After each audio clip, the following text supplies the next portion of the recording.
একদিন যখন বাবার হাতটা কাঁপবে, তখন হয়তো বুঝবো এই হাতটাই একদিন আমাদের পুরো পৃথিবীটাকে আলগা রেখেছিল। বাবা শব্দটা খুব ছোট, কিন্তু এই ছোট শব্দটার মাঝে লুকিয়ে আছে একটা পুরো পৃথিবী। বাবা কখনো মুখে বলেন না তার যে কতটা কষ্ট হয়।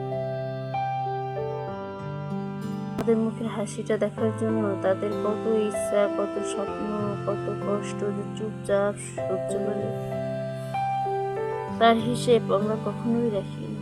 বাবা হলো সকল কিছু পূরণের বাহন। সন্তান যদি যা চায় তা পূরণ করার জন্য সবসময় ব্যস্ত থাকে। আমরা তাদের কথা কোনোদিনও চিন্তাও করি না। বাবা মানে হাজার কষ্টগুলো নিজের বুকের ভিতরে লুকিয়ে রাখে।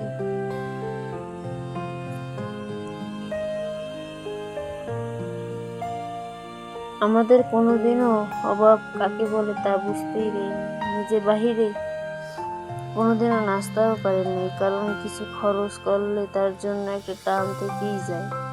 এখন বাবার খোঁজ নেওয়ার সময় হয় না। পৃথিবীতে সবাই স্বার্থপর, যেমন আমি। মেয়েরা সবচেয়ে স্বার্থপর বেশি হয়। পরের বাড়ি থেকে ওইটা চাই, ওইটা চাই, এইটা কিনে দেন, ওইটা কিনে দেন। হায় রে জীবন!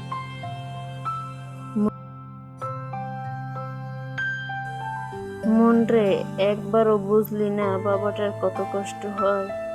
বাবারও এমনি হয়, মেয়ের সুখের জন্য সব কিছু করতে পারে। বাবা মানে সকল কিছুর ছায়া। বাবা মানে নিজে পুড়ে ছাই হয়, কিন্তু সন্তানদের সেই তাপ গায়ে লাগতেও দেয় না। আমার বাবা কত কষ্ট করে আমাদের জন্য। এখন বুঝেছি বাবা নামের মানুষটা কেমন। আমার বাবার অনেক শখ, শেষ বয়সে একটু হজে যাবে। আমি তো মেয়ে, জানি না আমার বাবার আশা পূরণ হবে কিনা। আল্লাহকে বলি, আল্লাহ জানি আমার বাবার আশা পূরণ না হওয়া পর্যন্ত কবরে না নেয়। আমার বাবার 2 চোখ দিয়ে নবীজির রওজাটাকে দেখবে। আমরা মেয়ে, আমাদের কোনো সামর্থ্য নেই যে তাদের আশা পূরণ করার মতো। বাবা আমাদের জন্য সবগুলোকে কোথাও যেন হারিয়ে ফেলেছে। হয়তো জীবনে ঈদে সব সময় আমাদের কত সুন্দর সুন্দর জামা জুতা কিনে দিয়েছে। নিজে 10 বছর আগে একটা পুরনো জামা সুন্দরভাবে ধুয়ে ঈদের নামাজ পড়তে গেছে, সিরায় জোড়া জুতা আর সেলাই করে পরেছি। আর আমাদের নতুন নতুন জুতা জামা কাপড় কিনে দিয়েছে। কিন্তু সন্তানদের প্রয়োজনে বাবার নিজের ইচ্ছাগুলোকে বারবার ছোট হয়ে গেছে। বাবা এমন একজন মানুষ, নিজের কাছে টাকা না থাকলেও যখনই বাড়িতে যাইতেন তখনই জিজ্ঞাসা করতো, মা তোমার কিছু লাগবে বলো। বাবাটা যে কি জিনিস তা কখনো বুঝতেই পারিনি। আজ আমরা অনেক বড় হয়ে গেছি, নিজের সংসার হয়েছে, নিজের ব্যস্ততা হয়েছে। কখনো কখনো বাবাকে ফোন করার সময়টাও হয়ে ওঠে না। কিন্তু বাবা হয়তো এখনো ফোনের অপেক্ষায় থাকেন। হয়তো ফোনটা হাতে নিয়ে ভাবেন একটু পরে হয়তো ফোনটা আসবে। আমরা ব্যস্ততার অজুহাতে অনেক কিছু ভুলে যাই, কিন্তু বাবা মা কখনো ভুলে যান না সন্তানদের কথা।